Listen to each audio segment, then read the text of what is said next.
Biogas, from waste to energy.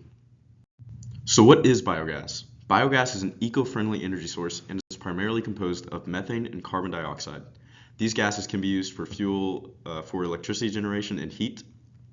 Also, the use of biogas addresses two key needs: waste management and sustainable energy production, offering an efficient method for both reducing landfill waste and curbing greenhouse gas emissions. Biogas is relatively new, so there is room for modernization and improvements as well. So where does biogas even come from? All biogas is made from organic matter. Now, this doesn't mean just any organic matter is being created into biogas. Almost all biogas is made from animal manure, specifically cows and pigs, crop residues, which are leftover plant materials after harvest, food waste, like the scraps you throw away off your plate, and water waste, like sludge and grease that clogs our water pipes. Now, much of dairy and meat cows' lives get spent in a feed gate like this one shown here.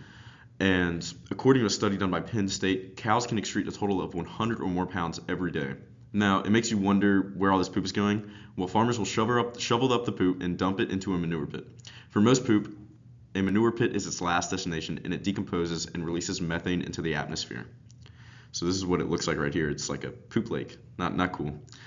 And almost all organic matter is attributed to biogas or byproducts. The best part about biogas is that it's made from waste that would end up in a landfill, but instead is being put to use as energy.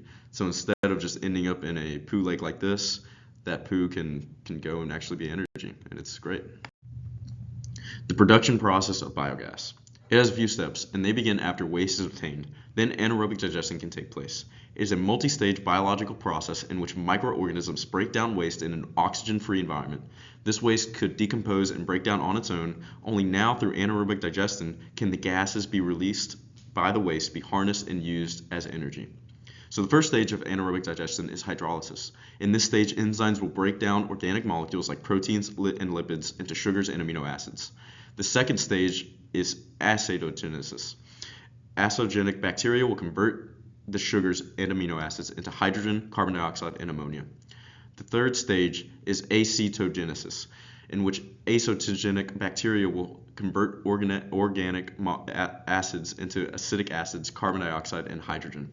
The last stage is methanogenesis, and in this stage, single-celled organisms called methogens convert those products into methane and carbon dioxide, which then get captured and can be burned for energy.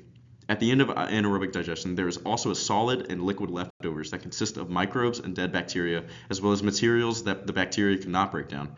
These leftovers can be used as fertilizer and compost, which is another pro of biogas. So what is the impact of biogas on the carbon footprint?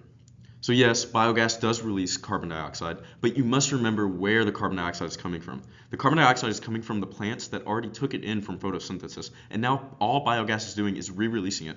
So biogas itself is carbon neutral. This, of course, does not include the delivery and harvesting process of the waste before biogas can be made. But when you take in consideration that natural gas can be replaced with a mixture of biogas and natural gas, I think we can say that it is farther than carbon neutral and could even be considered carbon green. Let's get back to reality though. Is biogas economically reasonable? Well, to start off, workers are needed to bring the waste to the biogas plants, and the plants need workers to run them, and engineers need to engineer them, and it goes on, the list goes on. So that's great. Biogas can create more jobs. And according to EESI.org, building 13,500 biogas systems in the U.S. could add over 335,000 temporary jobs and 23,000 permanent jobs. Also, anyone who produces waste can sell their organic waste to the plants, like farmers who would get an extra paycheck from selling crop waste and animal manure. The only issue with creating these energy plants is they take a huge upfront investment with little to long-term investment gain. This tends to make these plants unattractive to investment firms who are looking to make profit fast. So where's the world with biogas? European countries lead in biogas usage. According to IEA.org, these European countries are able to create these plants through government policy support. This could be anything from harder laws on non-renewable energy to money given by the government for biogas startups. According to ScienceDirect.com, several countries in Asia also have small-scale biogas digesters, like China, where many rural areas have biogas digesters that power their homes. America has great potential for biogas plants. but using non-renewable energy is just a cheaper option. According to EPA.gov, those are the numbers of operational biogas systems versus potential in 2017 America. So that light green there is potential, and the dark green is what has actually been built. So there's a lot of wiggle room in 2017, and I bet there is still now. So how can we fill this graph up? It is simply education and government policies. Educating the public on the harms of carbon negative fuels on the world and voting for representatives that can assist to making the world cleaner is the key to get that map filled. So what have we learned? Biogas has an unattractive startup cost. It is a carbon neutral energy source. In countries where biogas is prevalent, policies have been implemented to support biogas, and biogas is still being upgraded and systems are still being improved. I think a good hypothetical to ask here is if I were to get a call from the president right now and he tells me, your new job is to lead biogas and make it the most prevalent energy source. All resources are at your will. Well, my plan of action would be quite simple. First, I would start a global campaign that would teach the advantages of biogas fuels, and this could be from anything from media campaigns to educational programs. I believe that the biggest step would be implementing government incentives for people with waste and also small scale and large scale biogas companies. The biggest reason biogas isn't as prevalent in the world is because it is not as profitable as non-renewable fuels like oil and natural gas.